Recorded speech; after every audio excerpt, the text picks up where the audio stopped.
Hello everyone, this is Jincy, registered nurse with Apex RN Prep. Today we are going to do a medication review for lithium. Lithium is a mood stabilizing medication which is prescribed for bipolar patients or schizophrenic patients, okay? Lithium has a very narrow therapeutic range which is from 0.6 to 1.2 MEQ per liters. അപ്പോൾ അത് ഓർത്തിരിക്കണം, ലിഥിയത്തിൻ്റെ therapeutic range വളരെ narrow ആണ്, 0.6 to 1.2 ആണ്. നമ്മൾ digoxin പഠിച്ചപ്പോൾ ഓർത്തിരിക്കാൻ വേണ്ടി ഞാൻ പറഞ്ഞായിരുന്നു അതിന് നാരോ തെറാപ്പിറ്റിക് റേഞ്ച് ആണെന്ന്. അതുപോലെയാണ് lithium.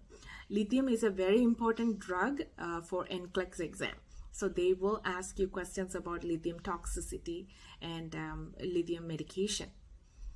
So what is lithium toxicity?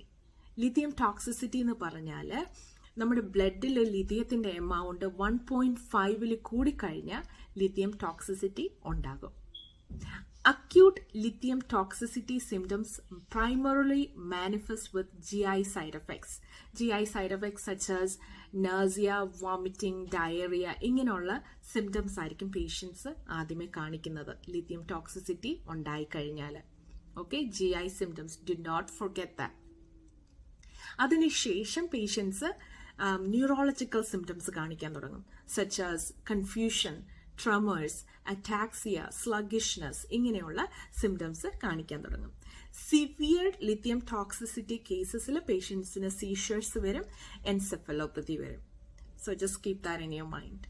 And the other thing you have to remember about teaching, what you have to teach when a patient is taking lithium. Dietary changes. Teach the patient, do not cut down sodium or salt in their food. അപ്പം sodium കുറഞ്ഞു കഴിഞ്ഞാൽ, സോഡിയത്തിൻ്റെ intake പെട്ടെന്ന് patient കുറയ്ക്കുകയാണ്, salt intake പെട്ടെന്ന് കുറച്ചു കഴിഞ്ഞാൽ lithium toxicity ഉണ്ടാകും. അപ്പോൾ ഓർത്തിരിക്കുക, സോഡിയം, സോൾട്ട് അത് കുറച്ച് കഴിഞ്ഞാൽ, പെട്ടെന്ന് കട്ട് ഡൗൺ ചെയ്ത് കഴിഞ്ഞാൽ ലിഥിയം ടോക്സിസിറ്റി ഉണ്ടാവും. Other causes are electrolyte imbalance, fluid electrolyte imbalance. അപ്പം ഡീഹൈഡ്രേഷൻ ഉണ്ടാകുകയാണ്, അല്ലെങ്കിൽ ഡയോറിറ്റിക്സ് ഒക്കെ എടുക്കുകയാണ്, ഭയങ്കരമായിട്ട് സ്വെറ്റ് ചെയ്യുകയാണ്. ഇങ്ങനെയൊക്കെ ആകുമ്പോൾ നമ്മുടെ ബോഡിയിൽ നിന്ന് ഇലക്ട്രോലൈറ്റ് നഷ്ടപ്പെടും. അപ്പോൾ സോഡിയമാണ് മെയിനായിട്ട്. അപ്പം you should keep that in your mind. Okay, do not cut down salt or sodium in your diet. You have to teach that to your patient who are taking lithium.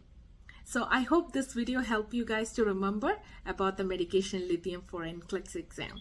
Please enroll in our live NCLEX review course. Thank you for watching.